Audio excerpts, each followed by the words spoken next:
Yeah, I mean, two parts to that story. I mean, Shadab has made a transition, I guess, throughout his career, obviously starting more as a bowler who batted, and I think the transition is very much probably a batting all-rounder, and that's why he bats at 6 or 7, depending on the situation. And he's our fifth bowler, along with whether it be Aga or Mars in this lineup. So obviously we've got 4 specialist bowlers, and Shadab is more the fifth, along with Aga and Mars. Hi, Coach. I want to ask you, do you think our preparation for the World Cup is going on the right direction? We have lost already from Bangladesh, and now we have lost here in second ODI. There's yet to be played, third ODI is yet to be played.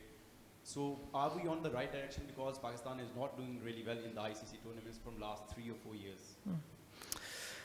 Look, I think, I spoke before this series that we're very much a work in progress from a one-day side. The tour to Bangladesh was very much a development side that went. I think we had 6 players that made debuts during that series. And when you've got 18 months at that stage till the World Cup, you've got an opportunity to spread the net a little bit and find out about some new players that hadn't had opportunities. So, the likes of Mars, the likes of Shamal Hussain, even Sabzada Farhan came into the one-day side for the first time on the back of his terrific T20 form. And obviously the likes of Arafat, Ghazi Gori have been able to go on and make debuts as well. So we do have to spread the net a little bit, find out just how good some of our young players are. And to be fair, they're not going to be perfect straight away. But we're going to create some competition heading into the last sort of 12 months leading up to the World Cup. Hi, Mike. So, we could see you speak to the curator after the match. At the toss, Shaheen had said that these conditions have been specifically curated to dominate the Aussies. With the series now 1-1, do you think you're going to go with the same, surface, spin-friendly surfaces, or we might see a flat wicket for the last game? Oh, look, there's not a huge amount of grass out there to play with. So, I mean, he's not a genius. So I think by looking at what you see, there's going to be spin. They're not going to be quick wickets. The heat at the moment, it's incredibly hot.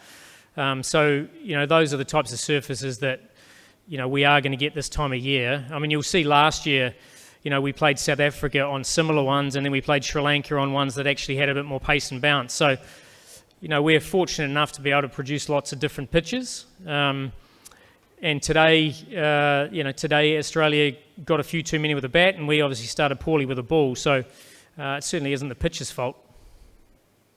Coach, do you feel Pakistan team still needed like all-rounder Abdur Razak and like Azhar Mahmood, because you drop Rana Fahim Ashraf, and we also know Abbas Afridi is not in Pakistan team circle. So how can we find a all-rounder like Abdur Razak, because every team have that kind of player?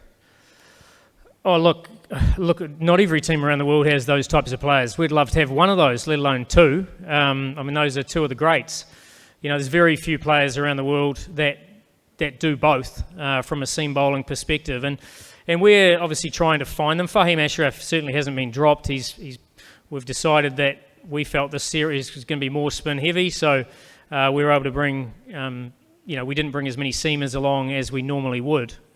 So Fahim's certainly one of those guys. Ahmed Danielle is one, and he's very much developing, and we're hoping that he's going to be ready in a month or 2. But he's making some really good progress. Abbas Afridi has progressed a lot with the bat, but with the ball, he's certainly got plenty of work to do. So, every side around the world are looking for genuine pace bowling all-rounders, and certainly we're no different.